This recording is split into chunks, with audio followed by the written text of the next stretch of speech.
en el heap, y la lista propiamente dicha, la secuencia, y los juntos en memoria. Bueno, ahora nos piden que definamos, aguarden un momento que hay otra persona fuera del chat.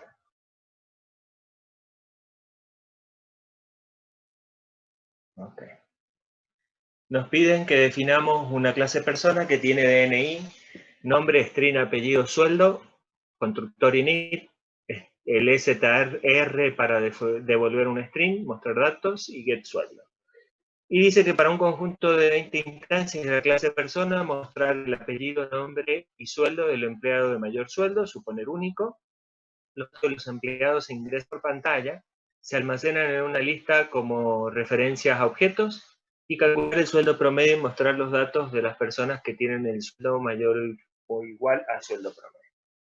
Entonces, nos están pidiendo varias cositas. Lo primero es la definición de la clase persona. No sé, tratemos... no sé, ahí hay algo que contestó Marita, listo. Lo primero que tenemos es la definición de la clase persona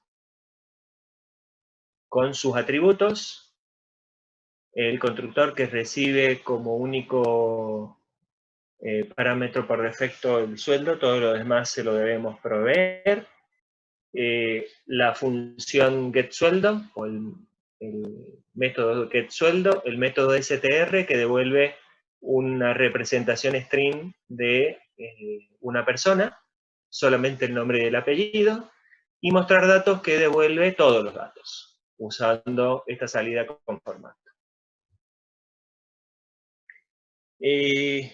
Acá tenemos algunos métodos como crear persona. Estos están fuera de cualquier clase, los he creado así. Vean otra forma, lo mejor sería que estuvieran dentro de una clase de lista de personas, pero me salió crearlo así en esta diapositiva. El crear persona lo que hace es pedir los datos por teclado, lo hace con la función input, y como el DNI lo vamos a manejar como entero, es el único, no, y el sueldo, que lo manejamos como flotante, son los dos que tienen cast para convertir lo que estamos leyendo, porque lo lee como string. Después, para cada persona que está en la lista, las recorremos, y fíjense, ahí usé print p. ¿Ven? ¿Qué hará eso?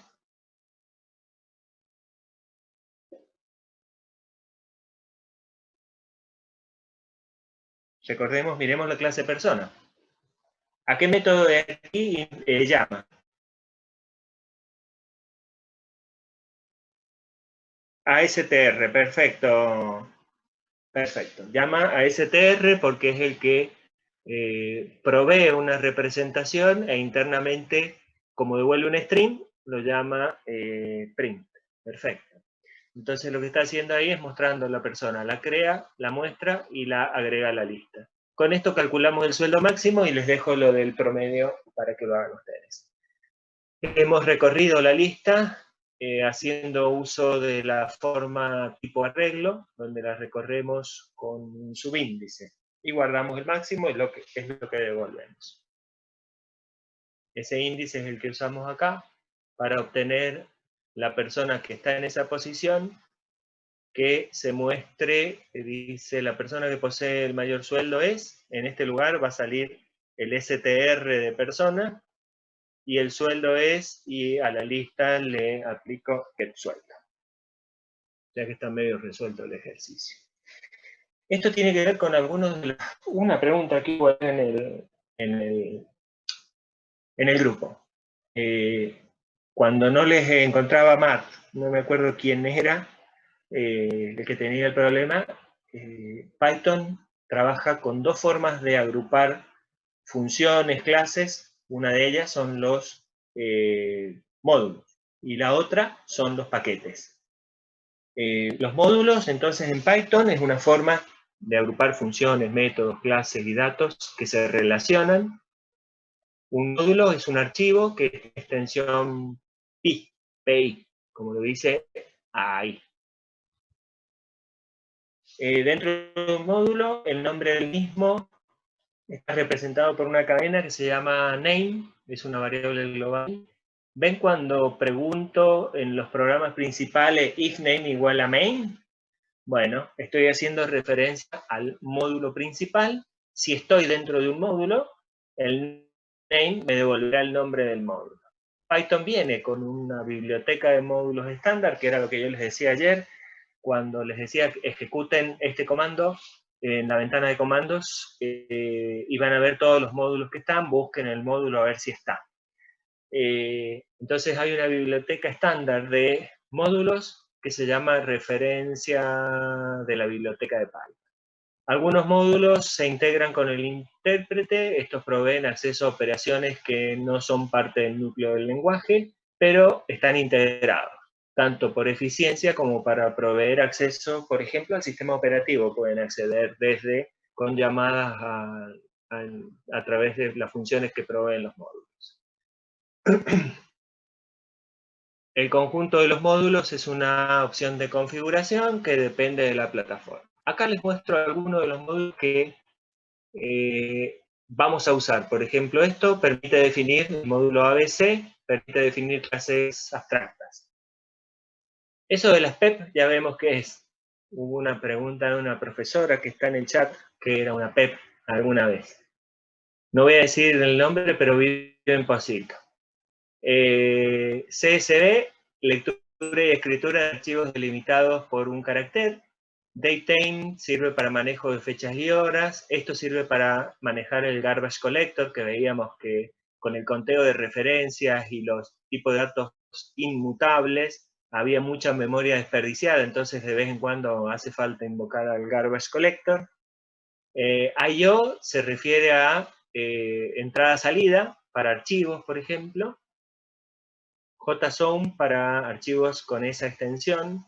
OS para el sistema operativo, random para números aleatorios. Este también es muy importante porque nos permite trabajar con bases de datos, en particular esta base de datos relacional que se llama SQLite 3. SYS, acceso a funciones y parámetros específicos del sistema. Esta nos permite trabajar con interfaces gráficas. Y la última que veo ahí es una de los módulos que permite trabajar con el chequeo o testeo de unidad en Python. Como dice ahí, entre otros, y ahí tienen una referencia para que vean todos los módulos que provee Python. Por ejemplo, si yo digo import, lo que estoy haciendo es trayéndome todo un módulo al programa, por lo tanto tengo todas estas funciones que ven acá en la consola Python. Estoy mostrándole todas las cosas que tiene el módulo sys. Para ver eso, lo hacemos con dir ahí, o en el intérprete, como veíamos ayer, le ponemos help y el nombre del módulo y nos da también una información sobre todas las funciones que hay adentro del módulo. Aquí he mostrado la versión, el path donde está instalado, la versión de Windows, la versión de Python debe ser esto. Y esto, por ejemplo, me permite ver cuántas referencias tengo definidas dentro de, para una constante, que en ese caso es 100.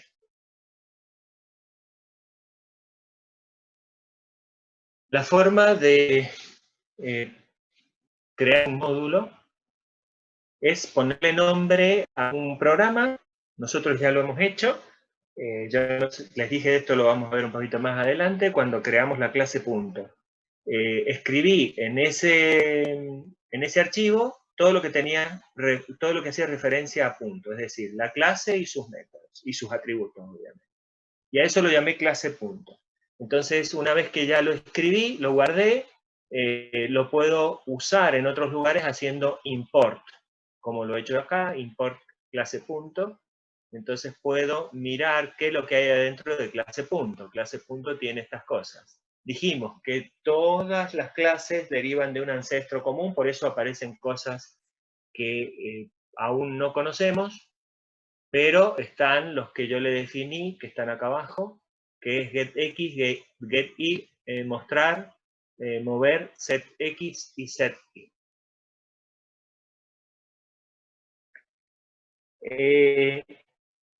Hay varias formas de importar módulos, eso lo vimos cuando importé math el otro día para calcular la distancia euclídea, que surgió la pregunta en algún momento de que era más conveniente o más eficiente, preguntaron, así como puedo hacer import y traerme todo el módulo, también puedo decir desde un módulo sys importar pad solamente las cosas que voy a usar. Por ejemplo, recién usé pad, winver, versión info y get reference count. Adentro del programa solamente puedo usar estas cosas que tengo acá, que importé. Si yo hubiera puesto import sys, tendría todo a disposición. Otra forma también es asignarle alias a los elementos importados, que es esta forma que tenemos acá. Yo le estoy diciendo del módulo clase.importar. Esto era la clase que yo había definido en ese lugar y la voy a llamar P. O sea, la importo como P. Ese P ahora es lo que antes era un punto. Entonces, en lugar de poner crear una referencia a punto con un signo igual y poner la palabra punto, ahora uso P porque lo definí así, que acá voy a usarlo como con un alias. No es la única forma de generar cosas que me permitan juntar funciones y demás. Están los paquetes en Python. Python admite también entonces la definición de paquetes, que es una colección de módulos, ¿sí? Un paquete va a tener la estructura de una carpeta y adentro de esa carpeta, sí o sí, para hacer paquete, tiene que tener un archivo que se va a llamar _init_py. Ese archivo puede estar vacío, no es necesario poner nada en él. Y sí, los módulos que lo conforman. Entonces ahora me quedó paquete.módulo 1, paquete.módulo 2, paquete.módulo 3. O sea que si yo hago un import y quiero el módulo 1, digo import paquete.módulo 1. Quiero el módulo 2, import paquete.módulo 2. Quiero el módulo 3, import paquete.módulo 3. Acá vemos que también puedo tener subpaquetes, es decir, armar una estructura de una carpeta y dentro de esa otra carpeta. Paquete.módulo 1 hace referencia a esto. Paquete.subpaquete.módulo 1 está haciendo referencia a este módulo que está acá.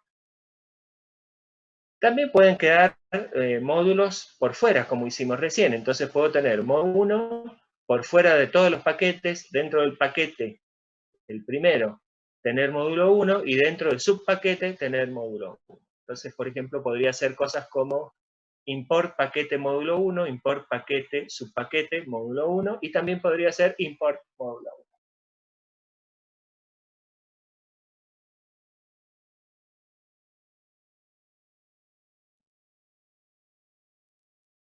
¿Se entendió?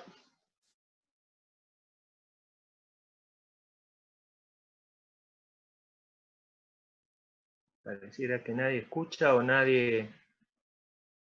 Sí, sí. Ok. Bueno, esto lo hemos estado trabajando. Me vuelvo, a ver si tengo algún ejemplo acá. No. Esto es una PEP. Es una propuesta de mejora en Python. Ya vamos a un ejemplo de los módulos. Volvamos. Hubo alguien escribiendo en privado. No sé qué pasó.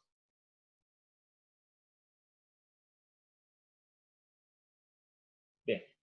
No le vamos a dar importancia a los mensajes privados por ahora. Lo que les decía, una PEP lo van a encontrar mucho en todo lo que es Python y las propuestas de mejora. No es otra cosa que una propuesta de mejora de Python. La PEP 8 o recomendación 8 dice, la importación de los módulos debe realizarse al comienzo del documento, en orden alfabético de paquetes y módulos. Si lo hacen de distintas formas, no hay problema, pero es una recomendación. Primero deben importarse los módulos propios de Python y luego los módulos de terceros y finalmente los módulos propios de la aplicación. en cada bloque de import debe dejarse una línea en blanco. Bueno, eso es un chiche nada más. A ver si acá teníamos, quería ver si teníamos algún ejemplo de módulo. No. Voy a retroceder un poco y volver a la clase punto, que sí está trabajada como con módulos. Acá dice, la primera instrucción en la clase punto es, bueno, que importo el módulo Math y de él, del módulo Math, tomo solamente la raíz cuadrada, que es lo que utiliza la distancia de Euclides. Todo esto fue guardado en un archivo con extensión PI de Python y se le puso clase punto. Por lo tanto, es lo que estoy diciendo acá.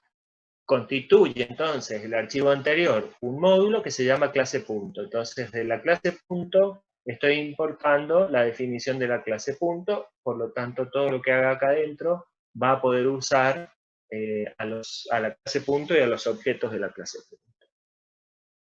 Quería mostrarles eso, que ya lo hemos usado y que tiene que ver con lo que hemos visto. Bien, tarea de investigación. Esto surge como una propuesta de la cátedra desde a partir de este año. El año pasado no hemos hecho ninguna de estas cosas. A partir de este año, por una cuestión de que necesitamos que ustedes empiecen a producir documentos científicos o casi científicos con alguna base de investigación bibliográfica o de investigación en Internet, les vamos a pedir entonces que se agrupen, no más de 3 personas. Eso estaba planteado así, pero usen los mismos grupos que han creado para resolver el práctico.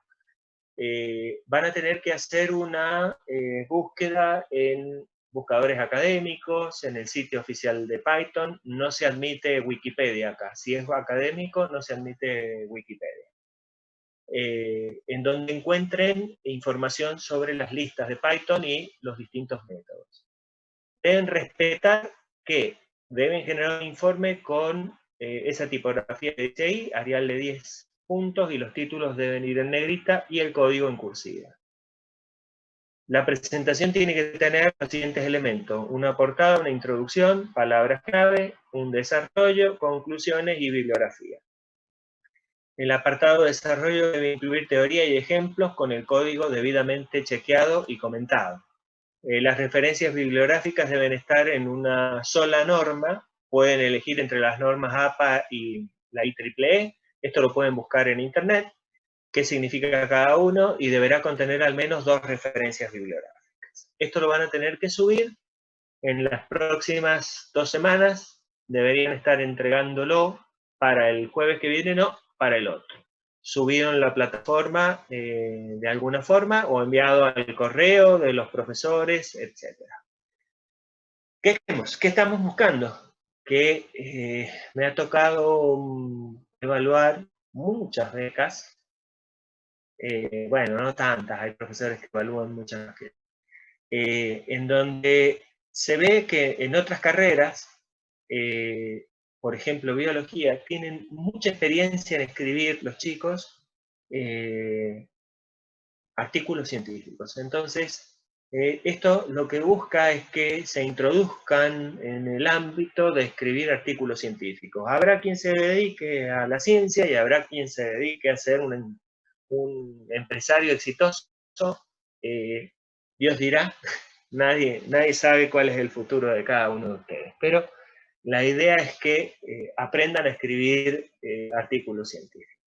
Entonces, este jueves que viene no, el otro tiene fecha límite de presentación, ya lo vamos a poner en la plataforma, el trabajo que tienen que presentar. Porque ustedes vieron que en la clase tomó agua, bueno, lo mismo pasa en mi casa.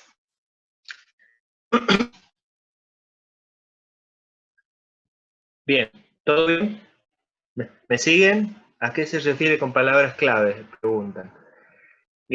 Dijimos, Juan Ángel, que al final hacemos las preguntas. Por favor, para que no se pierda el hilo de lo que estamos haciendo, fue una recomendación que me hicieron de la clase anterior.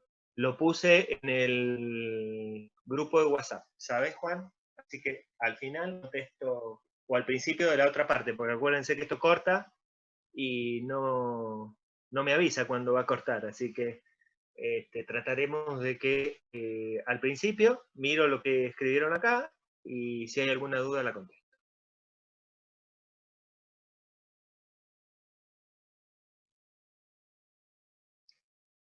Una de las cosas que tenemos acá es la posibilidad de crear arreglos. Los arreglos no existen en el core de Python, existen las listas. Hay una biblioteca, un módulo que se llama NumPy, que ustedes pueden incorporar a Python. A ver, voy a tratar de copiarles el texto de lo que tendrían que incorporar, cómo incorporarlo, ¿no?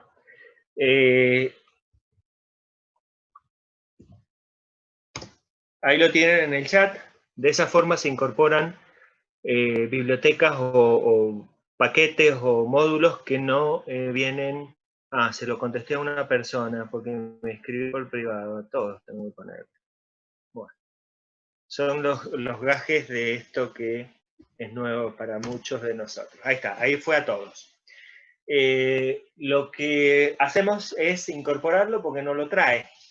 Y lo que permite hacer esto es definir un arreglo como lo conocemos, es decir, un arreglo homogéneo, donde las cosas no pueden ser de distinto tipo. Por ejemplo, cuando nos estaba pasando con las listas, que poníamos un objeto de la clase punto, pero a alguien se le ocurrió poner un entero y nos rompió la lista. Entonces lo que nos permite trabajar NumPy son arreglos propiamente dichos, y van a ser todos de un solo tipo, de los elementos que guarde. Ya después cuando veamos herencia vamos a ver que hay un truquito ahí dando vuelta de que nos permite trabajar con cosas de todas dependiendo de la misma jerarquía, no necesariamente todos iguales, pero bueno, es una cuestión. Los arreglos se inicializan desde 0, como dice acá, hasta la dimensión -1, y la forma de definir arreglos es, a ver, así. Una vez que trajeron la librería y la instalaron, una vez que NumPy está instalado, ustedes hacen import NumPy, y aquí lo importé con un alias np. Entonces ahora digo que voy a generar un arreglo de puntos con np.empty, o sea que va a estar vacío, va a tener 3 componentes y van a ser del tipo punto. De ahora en más, las cosas que yo ponga dentro del arreglo tienen que ser del tipo punto. No permite, por ejemplo, poner un entero en el arreglo. Entonces, lo que hacemos acá es pedirles que lo mismo que habíamos hecho con la lista, lo hagamos con el mouse, ahí está. Que lo hagamos con el arreglo multidimensional, en este caso es de una sola dimensión, para almacenar las instancias de la clase punto, calcular la distancia euclídica entre el primer punto y el resto de los puntos y mostrar los datos de la colección de puntos.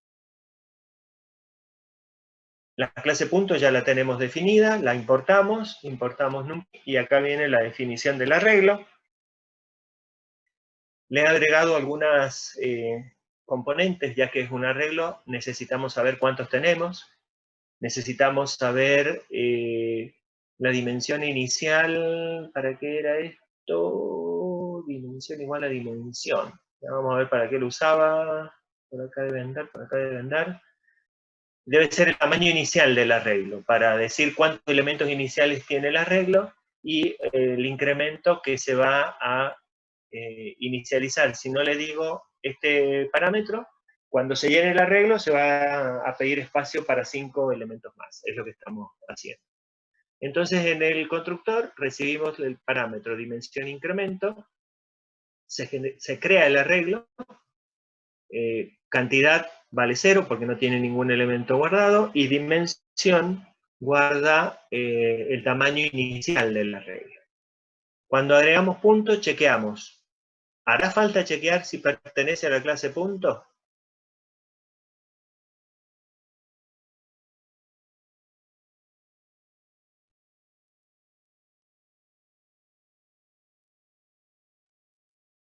No, no. Bien.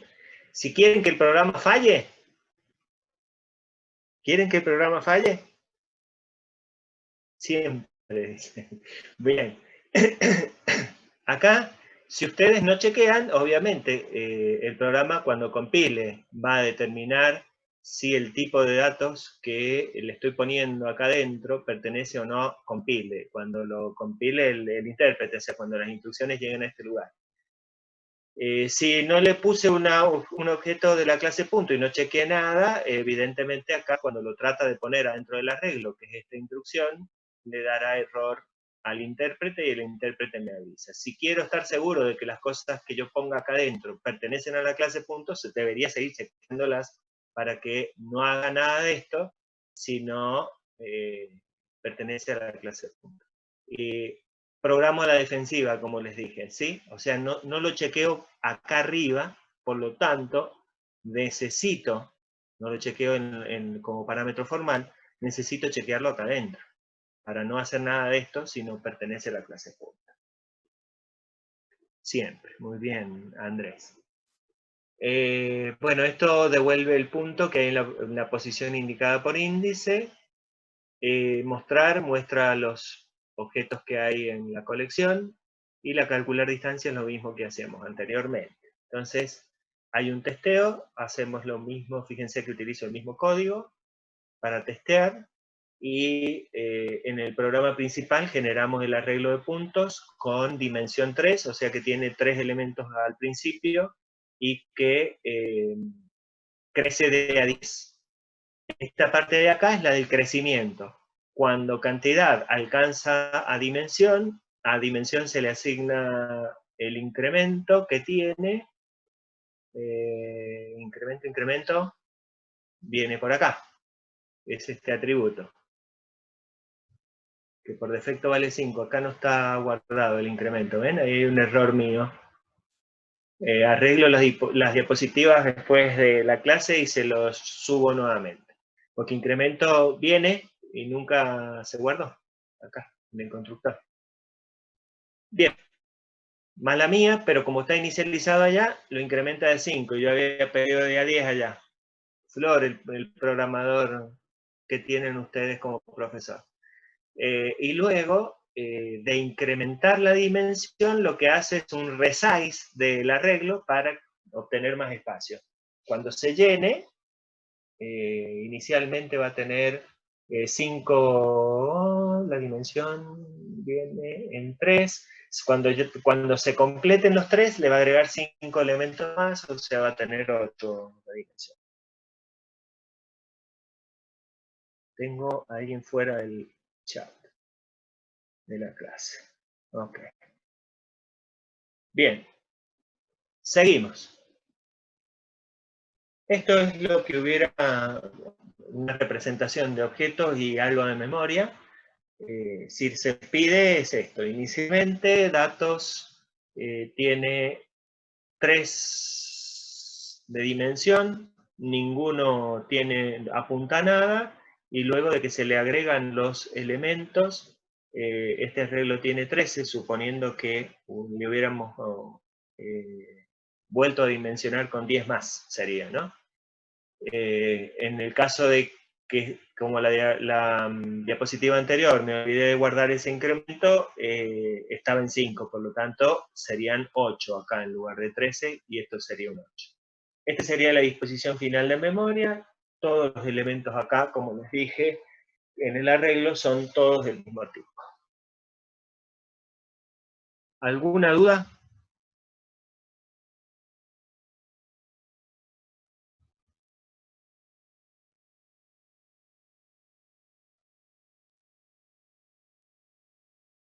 Ok, no. Los dos que...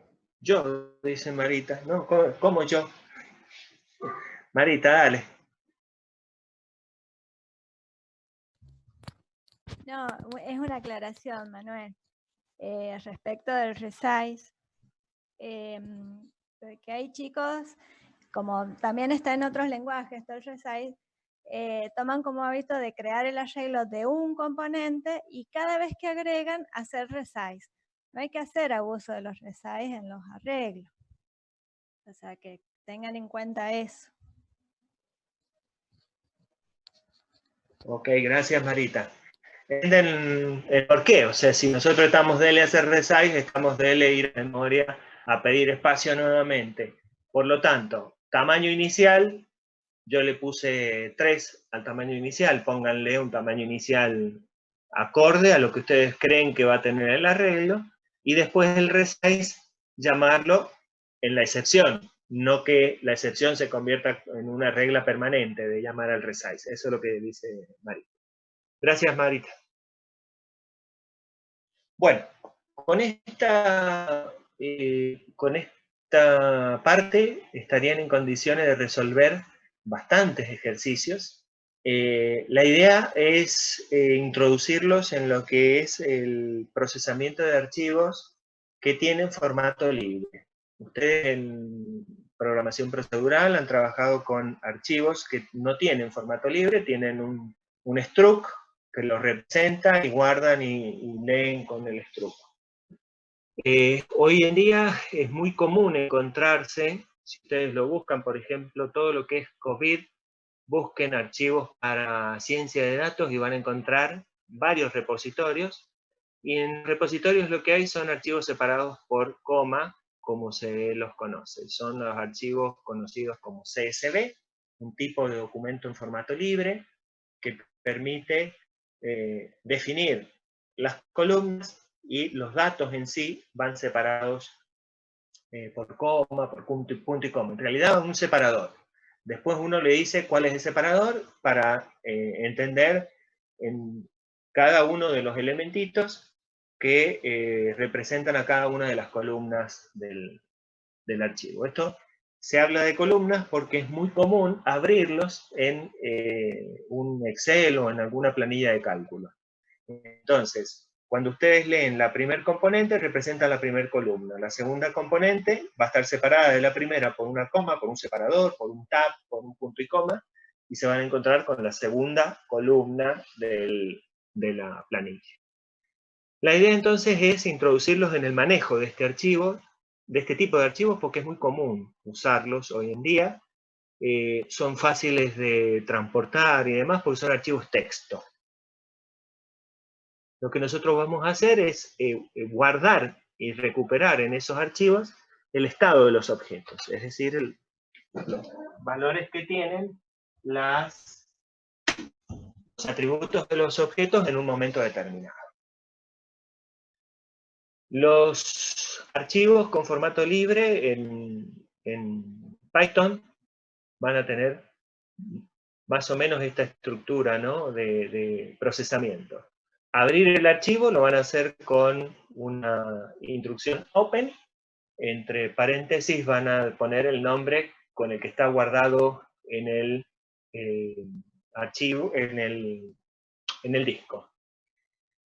Después van a partir de importar la librería CSV, que ya lo vamos a ver en un ejemplo, van a crear un reader, un lector, que le van a decir cuál es el archivo que acaban de abrir, ese que está ahí, el archivo que acabo de abrir, va como primer parámetro del reader, y el delimitador, que podrá ser coma, punto y coma, tab, lo que venga.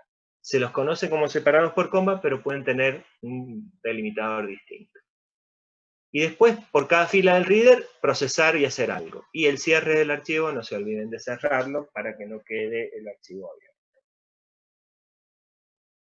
Por ejemplo, tengo un archivo separado por punto y coma, esto que vemos acá. Sería este el archivo CSV, que lo he llamar compras.csv. Entonces lo que vamos a hacer es abrir el archivo. Ya habíamos visto que lo abrimos con esto. Una cosita que me olvido. Cada línea del flujo de datos es una lista. O sea, esto va a venir como una lista, donde la posición 0 es azúcar, la posición 1 es 5, la posición 2 es 44, la posición 3 es 57. Y así sigue. Lo que voy a calcular es el total. Esto es representado, acá está en comentario. La fila 0 es la descripción, fila 1, la posición 1, perdón, de la fila es la cantidad, la posición 2 es la del precio unitario, por lo tanto quiero hacer el cálculo de una compra, supongamos, donde tengo qué compré, cuánto compré y cuánto me costó cada uno de los elementos. Por lo tanto, tengo que hacer esto por esto y sumarlo. Entonces, este programa lo que hace es hacer eso, procesar ese archivo que tenemos ahí. Lo abre el reader, crea el reader. Fíjense, acá importante, lo primero que debería haberles dicho es que importé el módulo CCD, que me permite crear el reader. Sin importar esto, no podría crear el reader. El delimitador es punto y coma porque es lo que me separa las columnas del archivo o el estado de cada uno de mis objetos. Y después para cada fila en el reader, convierto la fila 1, que era la cantidad, a flotante y lo multiplico por la conversión de la fila 2, que es el precio. Ahí hay un truquito para que reemplace la coma por punto para que se vean estos valores de esta forma. A ver, esto, al final. Para que tengamos punto decimal y no coma decimal. Algún error me debe haber dado, por eso hice ese truquito ahí de reemplazar la coma por punto. Luego hacemos... es esto. Estos que están acá son el problema. Que están guardados como valores con coma, y en realidad necesito valores con punto, porque los float son valores representados con punto. ¿Sí? O sea, es por eso que hago el reemplazo de la coma por punto, para que este valor que viene en fila 2, que está guardado 44,57, se transforme en 44.57 y sea realmente un flotante de Python. Eso es todo. Ese sería el costo de, por ejemplo, 5 por 44,57. Se acumula.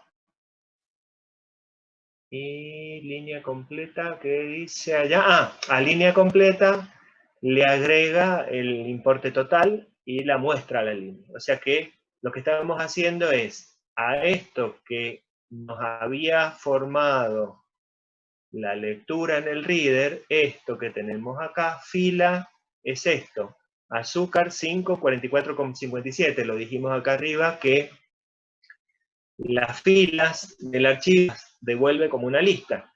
Lo que le hacemos es le concatenamos o le agregamos a la lista el valor total de lo que nos quedó en el costo y lo imprimimos. Y el total lo mostramos acá al final. Recuerden que yo les dije que esta salida, cuando utiliza la función format, permite el mismo estilo de salidas de C con formato. Entonces lo que está haciendo ahí es ese total, mostrándolo como un flotante con 2 decimales, que es lo que estamos mostrando acá.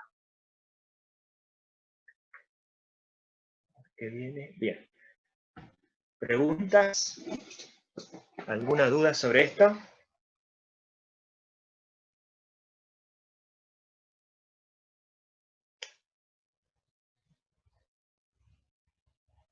¿De dónde saco fila? De acá. Fila recorre al reader. El reader está tomado, fíjense, lo crea ahí y lo que está haciendo es tomando cada una de las filas del archivo. Reader, acá lo está accediendo a ese lector como con un iterador. ROM, ¿para qué sirve? Para redondear. Por ahí a lo mejor, si ustedes lo miran a esto, les da con un decimal muy largo, entonces lo que estoy haciendo es redondeándolo con 2 decimales.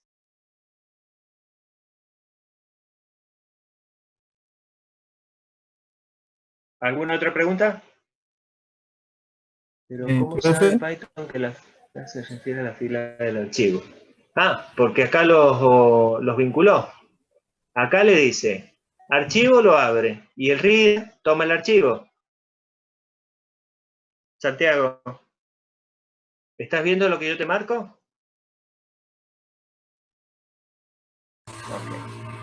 profe, Sí, Carlos.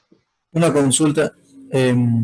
Línea completa, ¿qué tipo de dato debería ser? O sea, no, eso es ¿Cuál lo que, línea completa? La fila, lo que traigo. claro, sería Es una la lista. fila completa. Ah, una lista. Es una lista. Es una lista. Por eso puedo acceder a ella como si fuera un arreglo.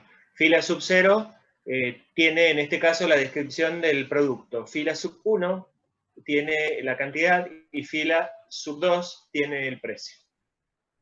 Cuando hace el más, es el total, vendría a ser. Él está Ajá. concatenando a la lista. Le está concatenando a la lista. O Eso. sea, sería lo mismo que hacer un fila.append. Ah, listo, Línea listo. completa, perdón, punto append. Sí, sí, sí. ¿Sí? Listo. Le agregué fila y le agregué el redondeo. Andrés, ¿qué dice? String. ¿A dónde hay un string, Andrés? No sé. Fila completa, o sea, línea completa tomó lo que es fila, y fila viene del reader, de acá. Por lo tanto, fila, lo que está trayendo es lo que dice acá. Cada línea del flujo de datos es una lista.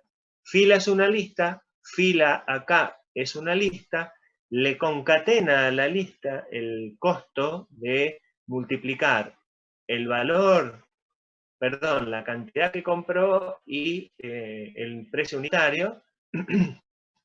Por lo tanto, todo esto es una lista y se lo está asignando a línea completa. No es string. ¿Alguna otra duda?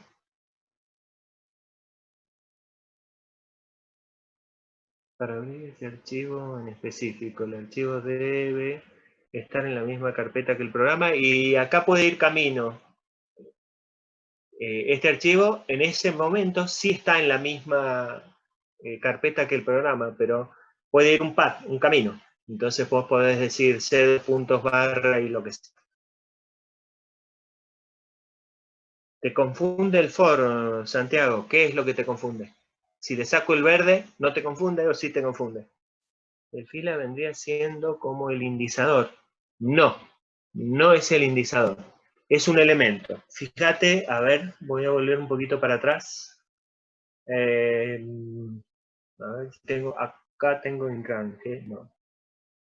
A ver, alguno que haya usado. Aguarden un momento. Todos estos están usados como arreglo las listas.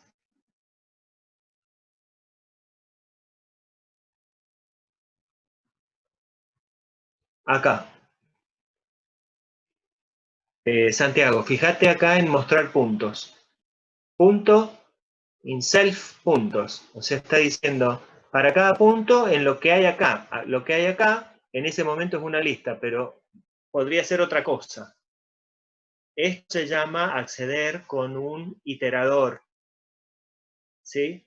Que es lo mismo que está haciendo con el reader. Acá tenés fila y acá tenés el reader. Entonces lo que está diciendo, para cada elemento que tiene ese reader, hago algo. Ya entendí. Ok. Vamos para adelante. Disculpen el ida y vuelta. Quería que lo sacaran la duda si lo habían entendido. Bien. Acá tenemos un ejemplo de un archivo separado por punto y coma que se va a llamar libros de objetos, po.csv. Tenemos la clase libro, que tiene un identificador de libro, un título, autor, edición, editorial y el año. Tiene como, esos son los atributos, y como métodos init y str. Los métodos getLibro, getTítulo y getAutor, y aparece lo que denominamos manejador. ¿Se acuerdan que en la unidad 1 aparecían los manejadores cuando hacíamos los diagramas de secuencia? Acá empiezan a aparecer las implementaciones de eso. Yo les decía, esperen a la próxima unidad, esperen acá aparecen las cosas. El método str de ambas clases, de esta y de esta, van a devolver una representación string del estado de los objetos. El método buscar libro de manejador de libros sería, recibe una clave del tipo entero, que recibe un entero con el identificador del libro a buscar, y devuelve el índice si lo encuentra, o none, en caso contrario. El método borrar libro recibe un entero con el identificador del libro a eliminar, y utiliza el método buscar libro con clave para localizar el índice a borrar, y hace uso del método pop de las listas. Ese seguramente me lo van a explicar en la tarea de investigación que les damos, para eliminar el libro de la colección. El método testLibros lee los datos de los libros desde un archivo CSV, o sea que esto que está acá, ese método test, ya no lee desde teclado, ya no escribo los valores desde línea de comando o sentencias para generar los libros, los tiene que leer desde el archivo separado por comas, que se llama libros PO-CSV. La biblioteca le solicita a usted que resuelva la siguiente situación problemática: leer los datos de los libros, agregándolos a la colección, mostrar los datos de los libros que hay en la colección, leer desde teclado un identificador de libro para buscarlo y mostrar título y autor si es que lo encuentra, y leer desde teclado un identificador de libro y eliminarlo de la colección.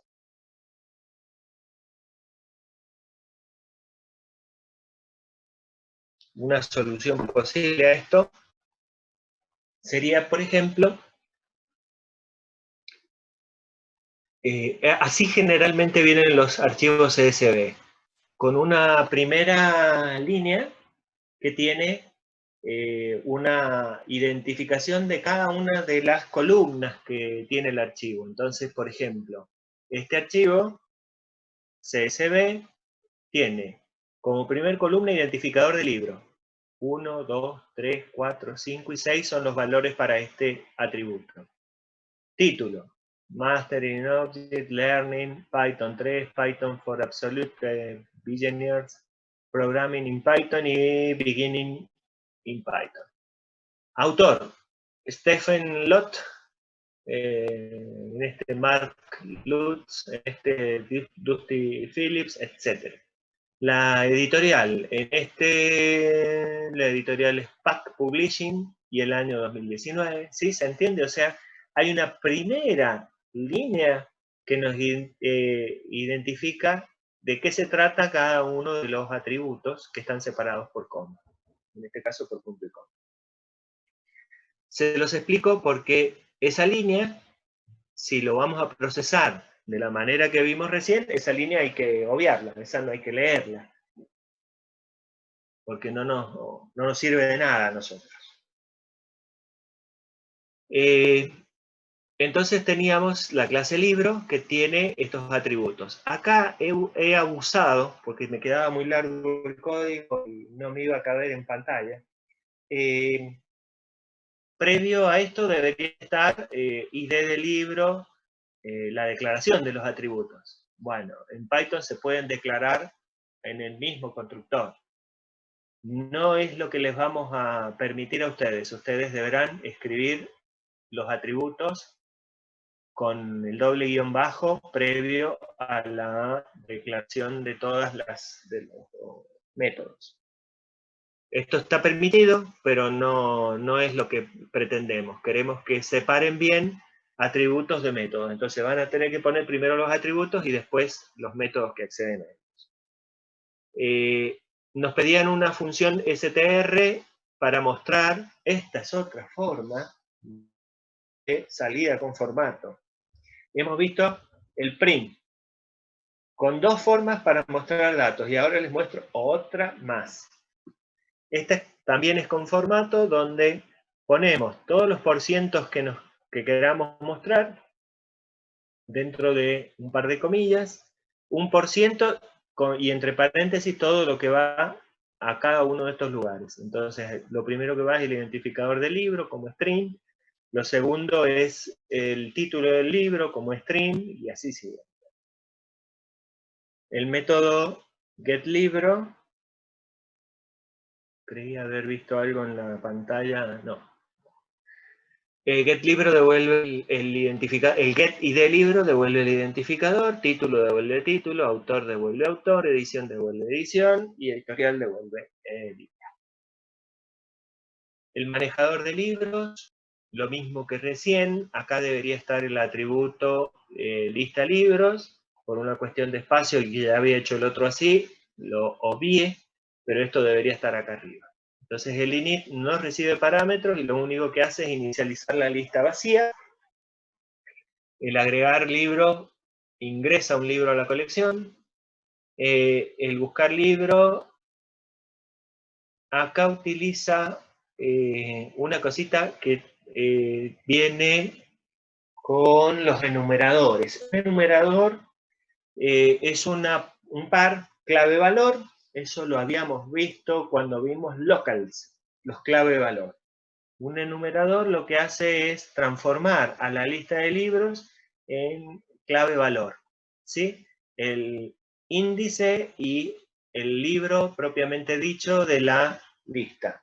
Lo que está haciendo es tomando el índice, que en realidad era posición 0, 1, 2, 3, 4, o lo que fueran que hubiera dentro del archivo, y sacando cada uno de los libros, ¿sí? O sea que acá estamos tomando dos cosas. Esto no lo veíamos mucho en otros lenguajes. En este lenguaje sí se permite trabajar con pares de elementos en los for.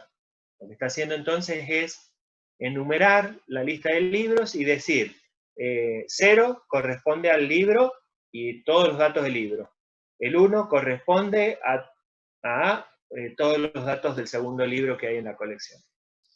Entonces lo que hace es obtener un libro y preguntar la clave correspondiente. Acuérdense que este devolvía, si la encontraba, el índice en el que estaba ese libro. Como coincide el índice con el identificador, fíjense en el archivo, vuelvo al archivo, el índice corresponde con el libro. Acá no hay un 4, 42, 92, 11, 63, o sea, coinciden, están los identificadores del libro, empiezan en 1 y terminan en 6 y no hay más nada entre medio.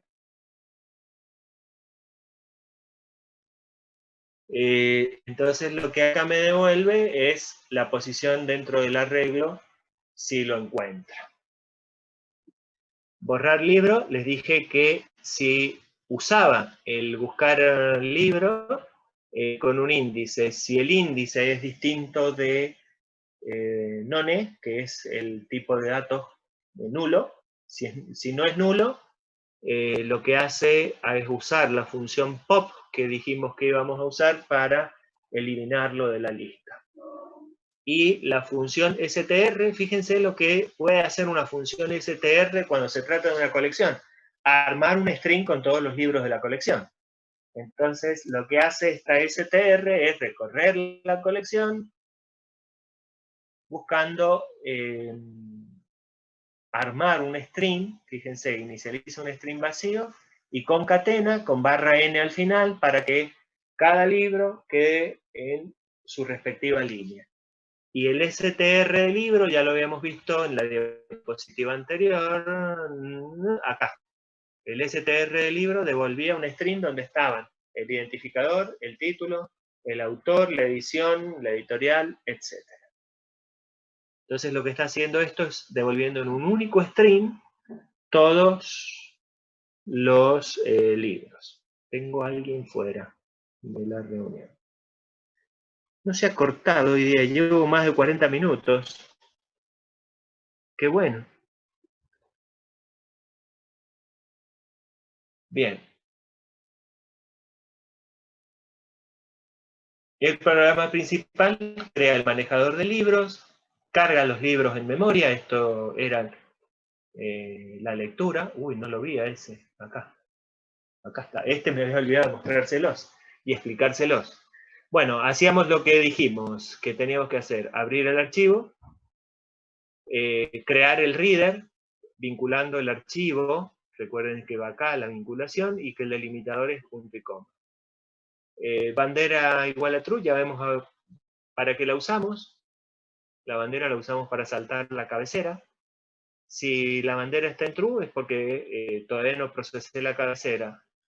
Bandera en falso, es decir, no proceso la primera fila, es lo que está haciendo esta porción de código. Y si no, bueno, transformo la fila 0 es el identificador del libro, la fila 1 es el título, la fila 2 es el autor, la fila 3 la edición, la 4 es la editorial y la última es el año de edición del libro. Y con todo eso creo un libro y lo agrego a la colección. Y cerramos ahí el archivo que acabamos de procesar. Entonces lo que hace el programa principal es crear el manejador, cargar los libros, muestro la colección inicial. Fíjense que con un solo print muestro la colección porque en realidad lo que está ejecutando es este método str que definimos acá. Ese método es el que está ejecutando cuando hace print y muestra toda la colección. Armó un solo string con los datos de los libros y lo mostró. Leemos el libro a buscar, lo leemos por teclado con esta introducción de acá, lo transformamos a un entero y buscamos ese identificador del libro, lo devuelve en índice. Si índice es nulo, el libro no está en la colección. Si no, puedo tener el libro y puedo mostrar el libro. Vuelvo a leer un índice del libro a borrar. Leemos el índice por teclado y le pido borrar libro. Si el índice es distinto de nulo es porque lo pudo borrar. Ese libro lo sacamos de la colección. Si no, el índice no correspondía a un libro en la colección. Bueno, con eso doy por finalizado esta primera parte de la charla. Vamos a descansar un rato. Quiero que anoten en el chat todas las preguntas que quieran. Y los espero en unos, son las 17:30. Arrancamos nuevamente con las preguntas. Y como hoy es medio feriado, no vamos a seguir en clases. Yo quería que llegáramos hasta acá con el procesamiento de archivos CSV, que es lo que se pide desde el ejercicio 2. ¿Sí? Entonces, anoten todas las preguntas y en 10 minutos menos, en 10 minutos volvemos. Todavía no están las actividades en la plataforma. Las están cargando, ya van a aparecer. Cortamos acá.